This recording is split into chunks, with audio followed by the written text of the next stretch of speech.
दोस्तों आज मैं बात करूंगा भारत का भूगोल यानी इंडियन ज्योग्राफी, जो कि मैंने विकिपीडिया से सर्च किया हुआ है और अच्छी तरीके से मैंने अपडेटेड क्वेश्चन को लेके मैं अपडेटेड क्वेश्चन पढ़ाने जा रहा हूं, जो कि आपको बहुत ही अच्छी तरीके से समझ में आने और जो अपडेटेड क्वेश्चन है, जो अभी नए नए क्वेश्चन बने हैं वो मैं आपको बताऊंगा। जैसे कि भारत का भूगोल या भारत का भौगोलिक स्वरूप में आशय भारत में भौगोलिक तत्वों का वितरण और इनके इनके प्रतिरूप में है। लगभग हर दृष्टि से काफी विविधतापूर्ण है। ठीक है। दक्षिण एशिया के तीन तीन प्रायद्वीपों में से मध्यवर्ती प्रायद्वीप में स्थित देश अपने 32,87,263 वर्ग किलोमीटर क्षेत्रफल के साथ विश्व सातवें सबसे बड़ा देश है। विश्व का सातवां सबसे बड़ा देश है।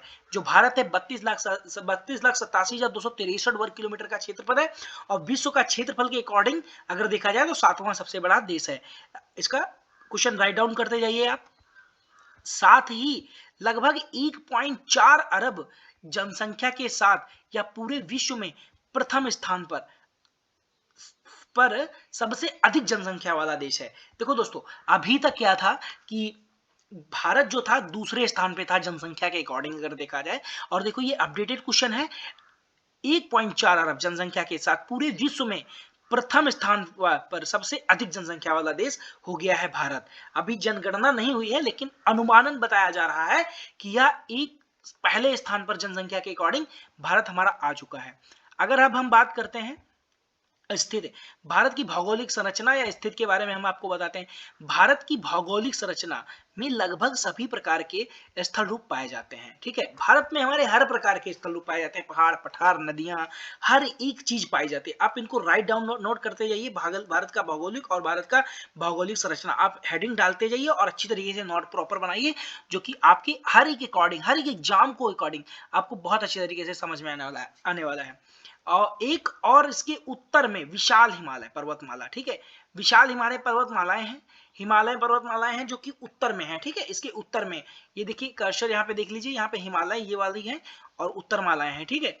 और तथा दूसरी ओर तथा तथा दूसरी ओर तथा दूसरी ओर दक्षिण में विस्तृत हिंद महासागर, एक और ऊंचा नीचा कटापटा दक्कन का पठार है। तो विशाल विशाल और समतल हिंद गंगा ब्रह्मपुत्र का मैदान भी है।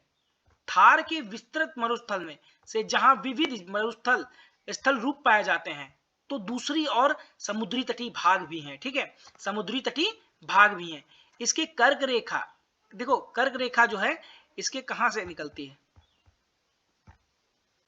कर्क रेखा इसमें लगभग बीच से गुजरती है। ठीक है। कर्क रेखा लगभग बीच से गुजरती है और यहाँ लगभग हर प्रकार की जलवायु पाई जाती है। मिट्टी, वनस्पति और प्राकृतिक संसाधनों की दृष्टि से यह भारत में काफी भौगोलिक विविधता है। भौगोलिक विविधता नहीं, मिट्टी, हर प्रकार की जनजातियां, हर प्रकार की हर एक चीज भारत में हमारे हर अलग अलग प्रकार, नाना प्रकार की विविधियां हैं। अब हम सीधे इसके बाद में हम आपको बताते हैं सातवां हिमालय। यहां से हम आपको बताते हैं इंपॉर्टेंट क्वेश्चन, वहां से कोई ज्यादा नहीं, बाकी पूरा डिटेल अभी आगे क्लास में है। हिमालय उत्तर भारत में, ठीक है, हिमालय उत्तर भारत में सुरक्षित और लगभग 7,000 किलोमीटर लंबी समुद्री सीमा के साथ महासागर के उत्तरी शीर्ष पर स्थित भू राजनैतिक महत्व भी बहुत बढ़ जाता है। मुख्य क्षेत्रीय शक्ति के रूप में स्थापित करता है। ये कोई ज्यादा इंपॉर्टेंट नहीं है। अब हम अवस्थिति या विस्तार के बारे में जानते हैं। भारत की अवस्थिति एवं विस्तार के बारे में बात करते हैं। भारत की निरपेक्ष अवस्थिति 8.4 डिग्री उत्तर से 37.6 डिग्री उत्तरी अक्षांश तक है और 68.7 डिग्री पूर्व से 97.25 डिग्री पूर्व तक पूर्वी देशांतर के मध्य है। इसकी उत्तर से दक्षिण तक की लंबाई 3,214 किलोमीटर है। देखो दोस्तों, ये क्वेश्चन बहुत इंपॉर्टेंट है। ज्यादातर स्टेट लेवल के एग्जामों में आता है। भारत की उत्तर से दक्षिण तक की लंबाई कितनी है? 3,214 किलोमीटर। 3,214 किलोमीटर जो है, 3214 किलोमीटर जो है उत्तर से दक्षिण तक की लंबाई है भारत की। और पूर्व से पश्चिम तक की लंबाई 2933 किलोमीटर है। ठीक है। इसकी स्थलीय सीमा की लंबाई 15,200 किलोमीटर है। इसके स्थलीय सीमा की लंबाई अगर बात की जाए तो 15,200 किलोमीटर है। और किलोमीटर तथा समुद्र तट की लंबाई 7517 किलोमीटर है, ठीक है। और इसको टोटल को मिलाकर 32,87,263 वर्ग किलोमीटर नहीं होता है, और भी है उत्तर पश्चिम, पूर्वी पश्चिम तथा इधर उधर की सभी अगर जोड़ी जाती हैं तब 32,87,263 वर्ग किलोमीटर बनता है। अब स्थलीय सीमा अगर हम बताते हैं किन किन से साझा सीमा किन किन से साझा करता है, ठीक है। भारत किन किन देशों से, किन किन राज्यों से, किन किन देशों से साझा करता है। भारत की स्थलीय सीमा उत्तर पश्चिम में पाकिस्तान और अफगानिस्तान से लगती है। ये क्वेश्चन बहुत इंपॉर्टेंट है। भारत की उत्तरीय सीमा किससे किस किस देश से लगती है? भारत की स्थलीय सीमा उत्तर पश्चिम में पाकिस्तान और अफगानिस्तान से लगती है, ठीक है। ये राइट डाउन करिए पहला क्वेश्चन, भारत की स्थलीय सीमा उत्तर पश्चिम में पाकिस्तान और अफगानिस्तान से लगती है। और उत्तर में तिब्बत, ठीक, उत्तर में तिब्बत अब चीन का हिस्सा है। उत्तर में तिब्बत अब चीन का हिस्सा और चीन तथा नेपाल और भूटान से लगी हुई, और चीन तथा नेपाल और भूटान से लगी हुई है भारत की सीमा, ठीक है। और पूर्व में बांग्लादेश तथा म्यांमार से, पूर्व में किसकी किसकी, बांग्लादेश तथा म्यांमार से लगी है। और बंगाल की खाड़ी, ठीक है, बंगाल की खाड़ी में स्थित अंडमान व निकोबार द्वीप समूह में, अंडमान तथा निकोबार द्वीप समूह और अरब सागर में स्थित लक्षद्वीप भारत के द्वीपीय हिस्से में है, ठीक है। भारत के द्वीपीय हिस्से में लक्षद्वीप के देखो अरब सागर में स्थित लक्षद्वीप भारत के द्वीपीय हिस्से में स्थित है, भारत के द्वीपीय हिस्से में स्थित है। इस प्रकार भारत की समुद्री सीमा दक्षिण पश्चिम में मालदीव, यानी देखो इस प्रकार भारत की समुद्री सीमा जो है दक्षिण पश्चिम में मालदीव यानी दक्षिण में श्रीलंका से दक्षिण पूर्व में थाईलैंड और इंडोनेशिया से लगती है, ठीक है। दक्षिण में थाईलैंड और इंडोनेशिया से लगती है। पाकिस्तान, अब देखो पाकिस्तान बांग्लादेश और म्यांमार के साथ भारत की स्थलीय सीमा और समुद्री सीमा दोनों जुड़ी हैं। ये इंपॉर्टेंट क्वेश्चन बनता है, बहुत वेरी ट्रिपल स्टार मान लीजिए, वेरी इंपॉर्टेंट क्वेश्चन है।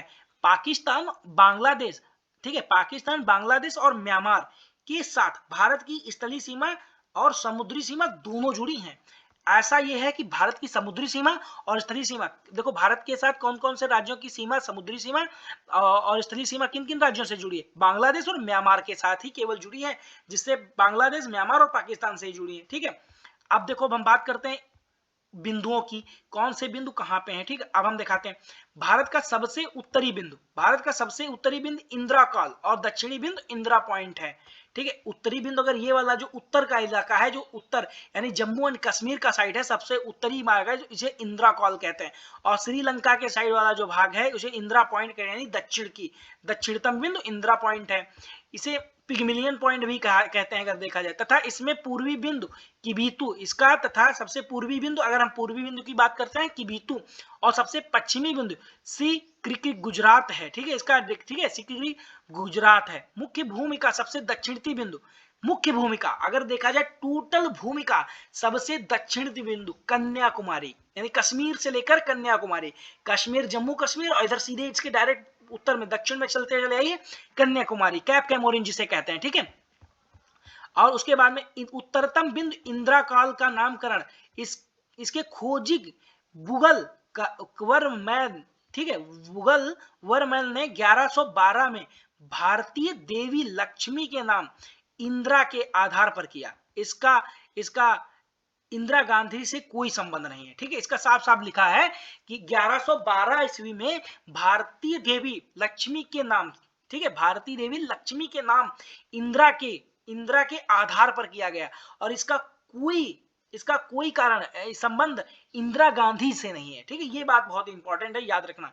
अब हम प्रशासनिक इकाइयों की बात कर लेते हैं। प्रशासनिक इकाइयां कितने राज्य हैं, ठीक है, कितने केंद्र शासित प्रदेश हैं, ठीक है। अगर हम बात करते हैं वर्तमान में, ठीक है, वर्तमान में भारत में 28 राज्य और 8 केंद्र शासित प्रदेश हैं, ठीक है।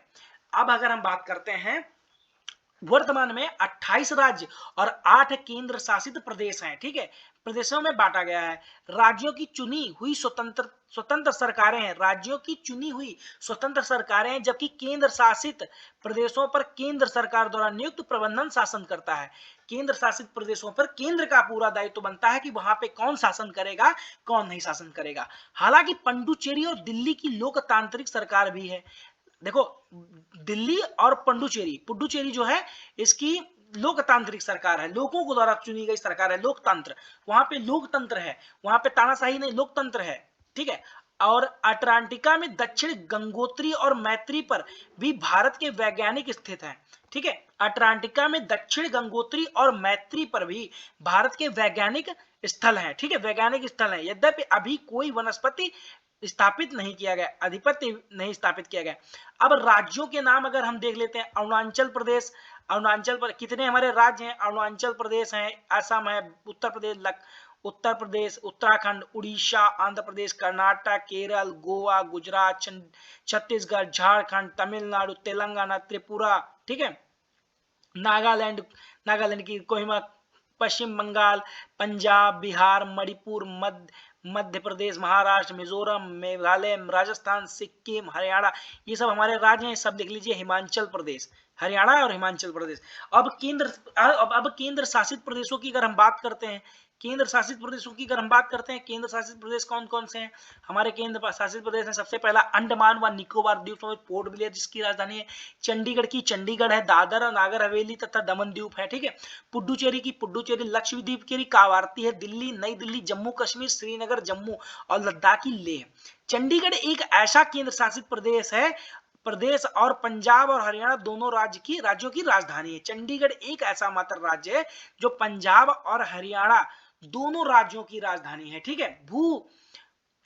भूगर्भ स्तरीय पहलू अगर की बात करें, भारत पूरी तौर से भारतीय प्लेट के ऊपर से स्थित है। भारतीय ऑस्ट्रेलिया, देखिए दोस्तों मैंने यहाँ तक की बात की है और अगले वीडियो में हम आपको ये बताएंगे कि यहाँ पे आगे आने वाले कितनी डिग्रियां, हर एक चीज आपको ये डिटेल में बताने वाले हैं। भारत में भौतिक प्रदेश, हिमालय पर्वत श्रेणियां, ये लघु हिमालय, बा हिमालय, सिंधु, गंगा मैदान, गंगा नदी तंत्र, हम आपको एक एक चीज आपको अच्छी तरीके से बताने वाले हैं। अगर आपको वीडियो अच्छी लगी हो तो चैनल को जरूर सब्सक्राइब करें और कमेंट में जरूर बताइएगा, क्योंकि मैं अपडेटेड कंटेंट लेके आने वाला हूं आपको, और जो कि एकदम 100% जेन्युइन कंटेंट रहेगा आपके यूट्यूब चैनल पे। अभी तक आप पूरा यूट्यूब का कोड मारिए, अभी तक पूरा यूट्यूब देख लीजिए, आपको ऐसा कंटेंट नहीं मिलने वाला। हाँ जरूर अभी मैं थोड़ा स्क्रीन रिकॉर्डिंग वगैरह लगा के बना रहा हूँ वीडियो, लेकिन आपको कंटेंट अच्छा दूंगा मैं। जल उपबंधता क्या है, ठीक है, हर एक चीज मैं बताऊंगा। वर्षा, जल वर्षा, पूरी ज्योग्राफी मैं आपको विकिपीडिया से ही पढ़ाऊंगा, ठीक है। उम्मीद करता हूँ आपको बहुत अच्छा लगा होगा वीडियो। इसके आगे की वीडियो आपको अगले वीडियो में मिलेगी। जय हिंद, जय भारत।